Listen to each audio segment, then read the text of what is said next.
Good morning.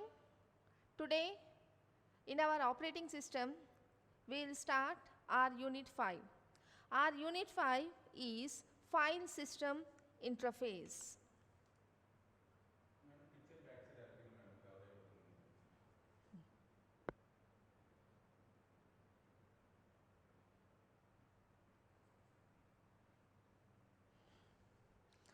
So, why we need to study this file system interface?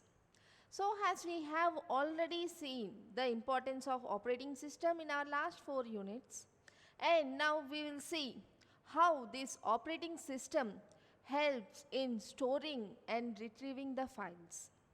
So, all the data related to storing the information comes under our file system interface. So, our file is nothing but a collection of the data. We can say it is a collection of similar data.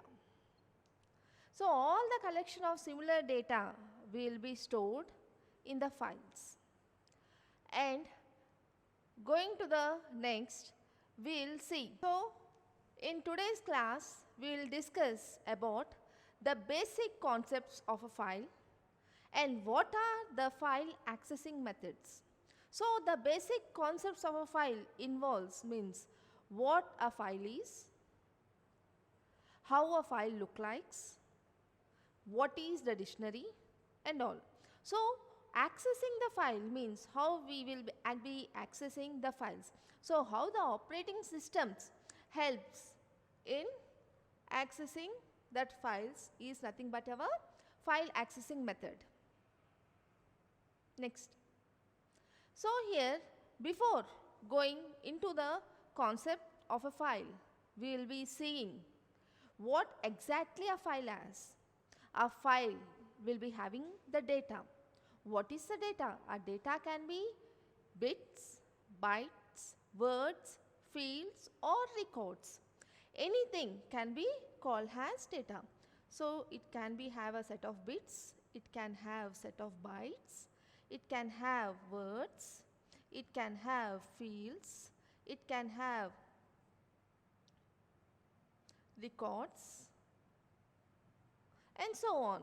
All the things can be treated as a file, or we say a file contains some useful information that is recorded in magnetic disk, magnetic tapes or optical disk. So, what we can say? We can say a file has collection of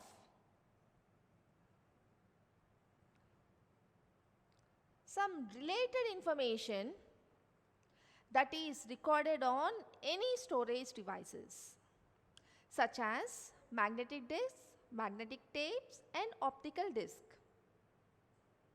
Next.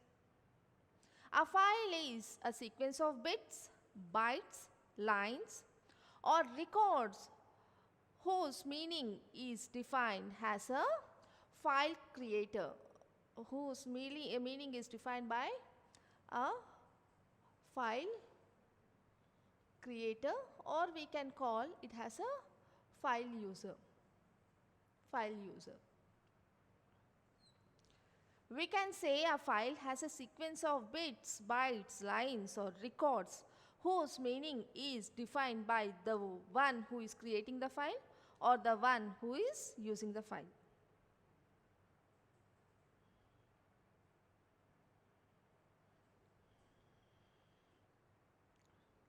Now coming to the objectives of this file management system. What are the objectives of this file management system? We will discuss the objectives of file management systems. So, why we need this file management system, or what are the main objectives of file management system? So, this file management systems provides support for the I/O. That is, it provides I/O support for a variety of storage devices. So, what are the storage devices we have? We have storage devices like our magnetic disk, optical disk, magnetic tapes and etc. So, whatever the storage devices we have, it provides the support and It minimizes the chance of lost or destroy the data. It helps the operating system to standardize I/O interface routines for user process. In order to process the user program, it helps the operating system to standardize I/O interface. It provides I/O support for multiple users in a multi-system environment. So what we can say, what are the objectives of this file management system is to make this file system very convenient to the user. How it is making this convenient to the user? By providing all the support. What is the support it is going to provide? It is going to provide support of all the devices. It is going to provide the support of all storages. It is going to help the operating system to standardize I/O interface. In order to do that, we should know what are the properties of these file systems. So we mean to say what are the properties means how the file is going to store on the disk, what it requires to access it, all comes under the properties of file system. Files are stored on the disk and other storages and does not disappear when a user log off. Suppose we say that when a user is working on some file,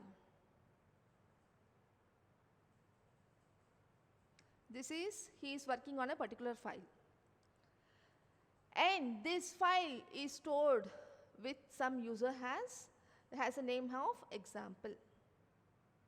And if he is storing this file, when the user wants to reuse the same file, it is never lost the information even if the user has logged off to the system.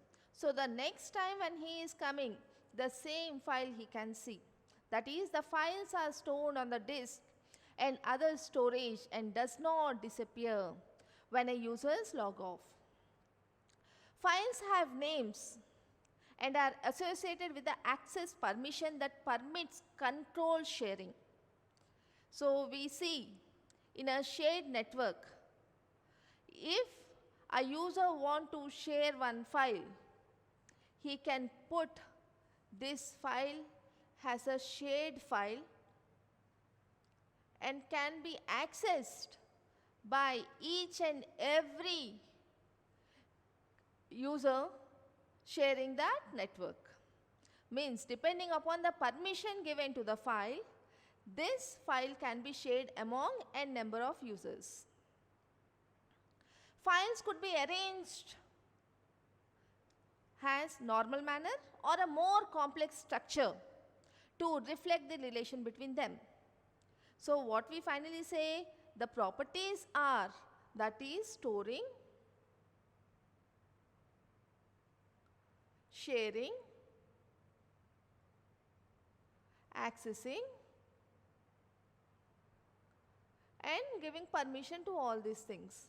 We can say protection and security has also the important properties of a file system. Now we will see what are the file attributes. What do you mean by attributes? Attributes are nothing but the special properties that a file is having. Not only with the information of what is stored in the file, it is also having important attributes. So what are the important attributes of a file? Along with the name of the file, the important attributes are the time and date of the creation of the file. So when you created the file, one of the attribute is time and date along with the name. And other one is what is the current size and what is the last modified date of that file. These are all the attributes of your file. So we say the file attributes has a name and a date. Moreover, it also stores meta information like file creation date and time, current size, last modified date, etc. All this information can be called as attributes of file system. So what are the important file attributes used in operating system? We'll see now.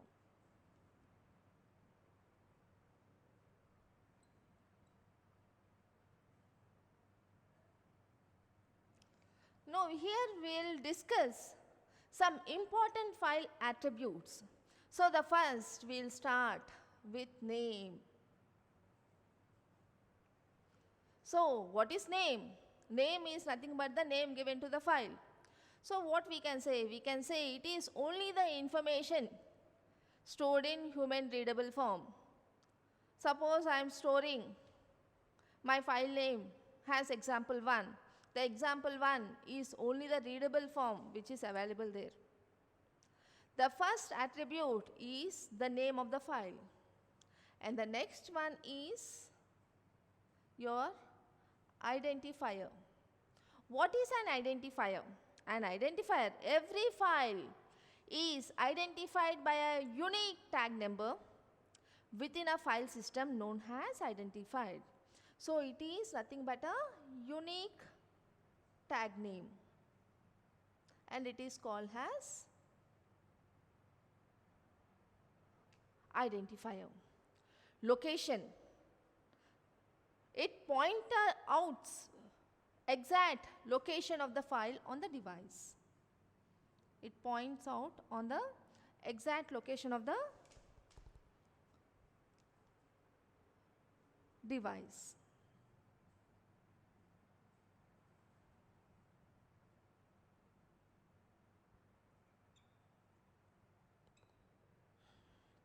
Next, type.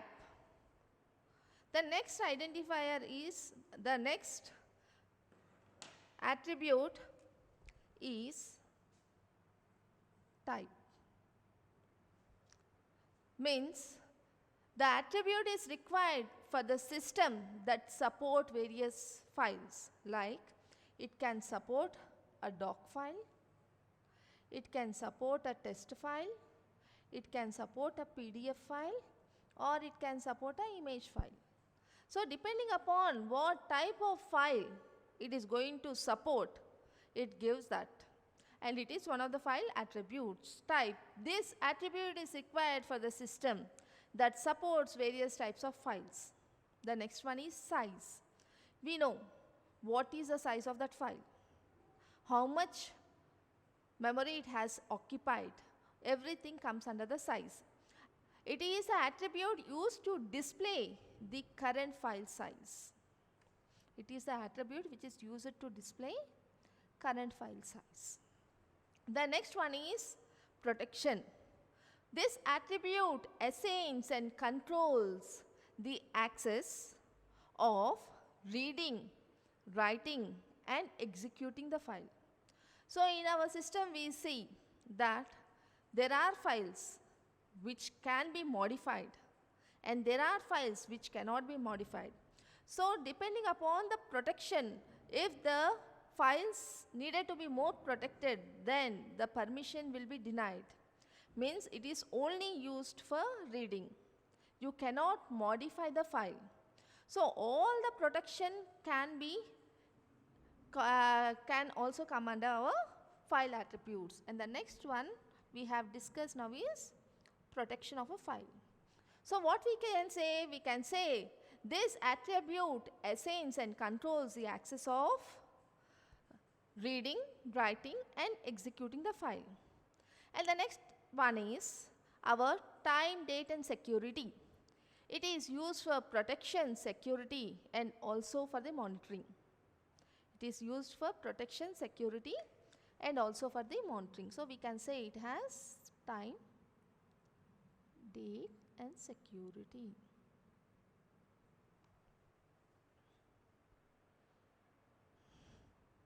We will see file type. What is a file type?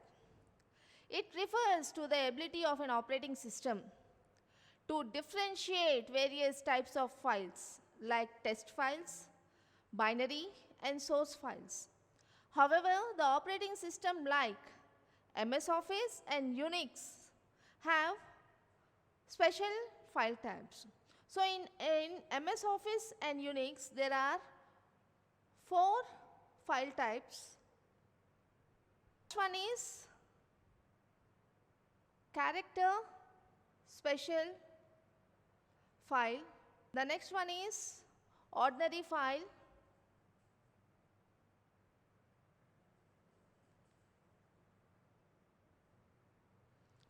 The next one is ordinary file.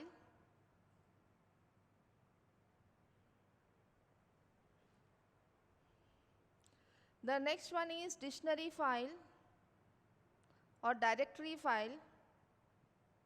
The next one is directory file. And the last one is special file. So what do you mean by character special file? So it is a hardware file that reads or writes data characters by character, like mouse, printer and more. So it is nothing but reading one character of other character, like mouse pointing, printing and many more. And the next type is ordinary file. So what is an ordinary file? So these types of files stores user information, like what we do in our computers. It can be a test or it can be executable programs and the databases. It allows the users to perform operation like adding, deleting and modifying. So in together we can say an ordinary file is a file what we are using. That is, it may be a test, executable or a database file. And it allows the user to perform operations like adding, deleting and modifying.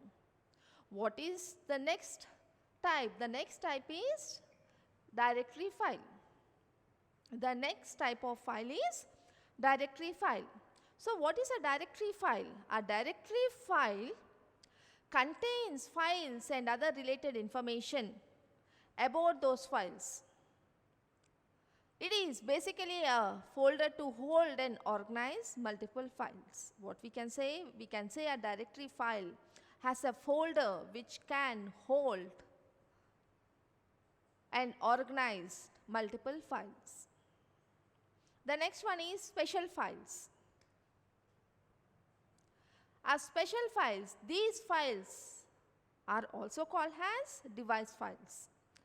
It represents physical devices like printers, disks, networks, flash drive, pen drives and so on. So the data from these files can be called as special files. Next, what are the main functions of a file? We will see what are the functions of a file. So what are the functions? What does this file has, or what does the file can be done, or how we will be doing that file, what we are doing on that files. Functions of a file includes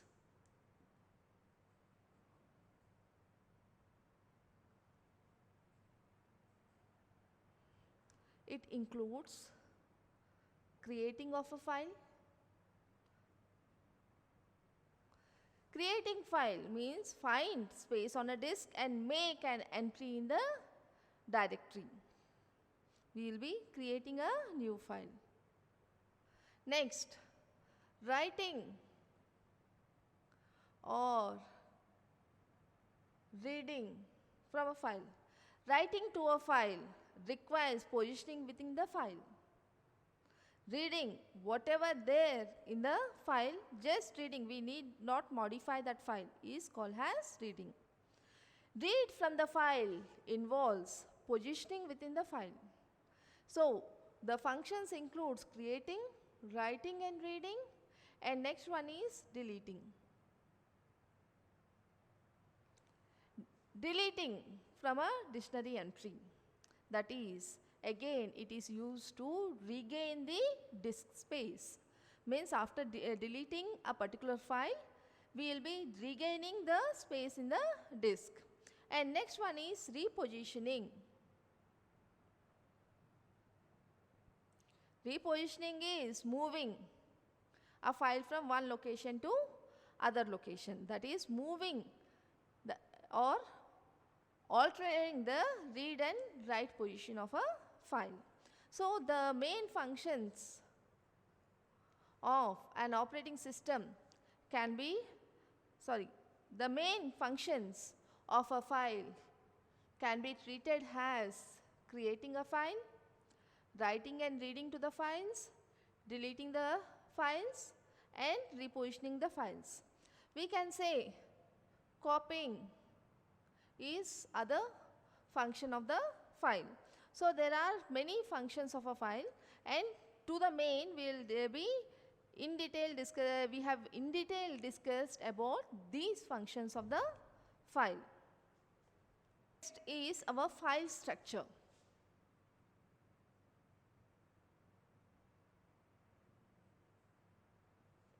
So in order to discuss a file structure, we need to discuss about 4 terms which are commonly used when discussing a file. So what are the 4 terms which are commonly used when discussing the files? The first one is called your field. The next one is your record. The next one is your file. And the next one is database. So what is a field? A field is nothing but collection of some useful information. Record is nothing but a collection of fields. File is nothing but collection of records. Database. Similar files grouped together is called as database. So we can say a field has the element which stores some value. This element stores a single value which can be variable or fixed, and it can be static or variable length. Here we can say a field has a element that stores some value. This can be variable or fixed, or it can be static or variable. A record type is a complex data type that allows the programmer to create a new data type with the desired column structure. It groups one or more fields or columns to perform new data type. These columns will have their own names and data type. So in a simpler manner, we can say a record has a collection of fields, where a field is a single value or one type of data we can say a field has. But a record we can say has collection of fields. Files, what are files then? Files is nothing but collection of similar records which is treated as a single entity. So a file can be treated as collection of records. Then what is database? A database is nothing but collection of related data is called as database, and the relationships among the elements of data are explicit. Now we will see in detail what is this field. So field we have already said single value or a basic element of the data. It contains single value. It is of fixed or variable length. Whereas a record is collection of related fields that can be treated as a unit by some application programs. It is also of fixed or variable length. Then what is a file? A file is collection of similar records treated as a single entity, and it may be referred by name and can access control restrictions usually apply at the file level. Then what is a database? A database is nothing but collection of related data. The relationships among the elements of the data are explicit. It is designed for use by a number of different applications, and it consists of one or more types of files. Together, we can say a file structure needs to be predefined format in such a way that an operating system understands. It can be a test file, it can be an object file, or it can be a source file. A test file is a series of characters that is organized in lines. An object file is a series of bytes that is organized in blocks. Or a source files, it is a series of functions and processes. So what we say, a file structure should be in a predefined format that an operating system understands. Either it should be in a test format, or it should be in a series of bytes to organize into blocks, or it should be a series of functions and processes. So according to this, we categorize as a test file. It is a series of characters that is organized in lines. An object file, it is a series of bytes that is organized into blocks. And source files, it is a series of The next topic we will be discussing is file access methods. So file access is a process that determines the way that files are accessed and read into the memory. Depending upon this, there are three types. One is sequential access.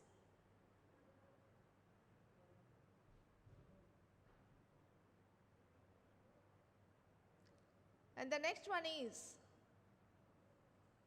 direct access.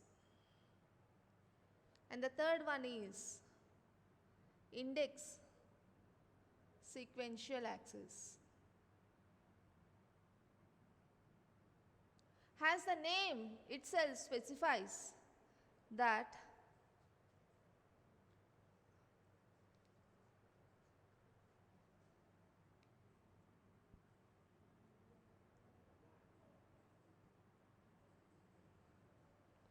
here the name itself specifies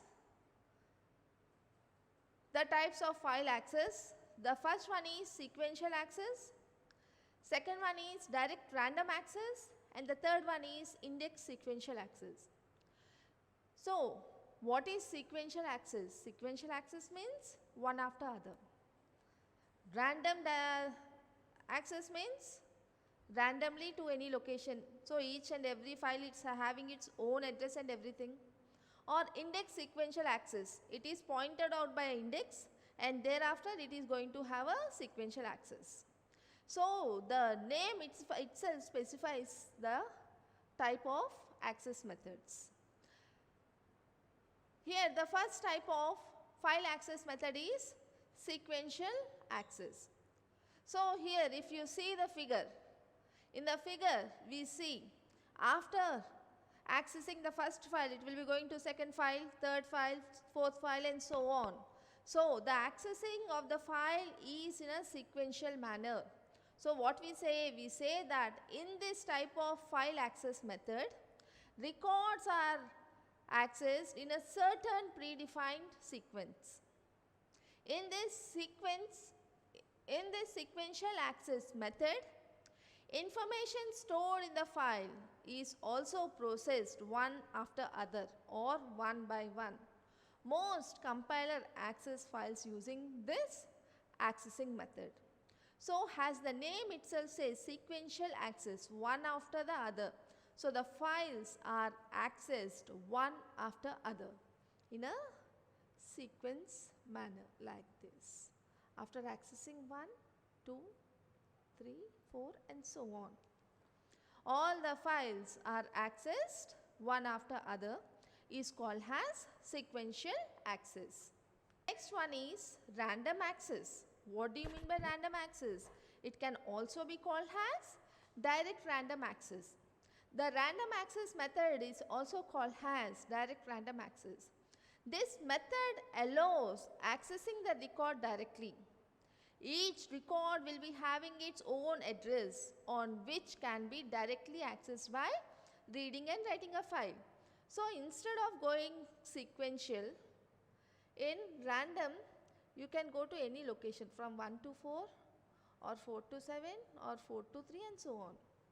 Randomly you can have any random record, because each and every record will be having its own address on which can be directly accessed for reading and writing. Next one is index sequential access. In this, what we'll be having? We'll be having an index pointer or index record by which you will be having the access to the all other records. So this type of accessing method